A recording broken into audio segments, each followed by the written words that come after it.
To activate the secure boot in the BIOS, first of all, you will need to identify your motherboard. So enter a BIOS by restarting your PC.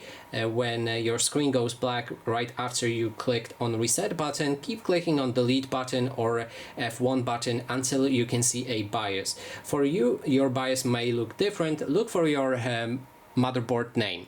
In most of the cases, you'll be able to find secure boot when you enter advanced mode right here. Then you can go to the boot or booting or whatever. This should be one of the last options available for each of the BIOS systems that you're gonna use, or interfaces actually.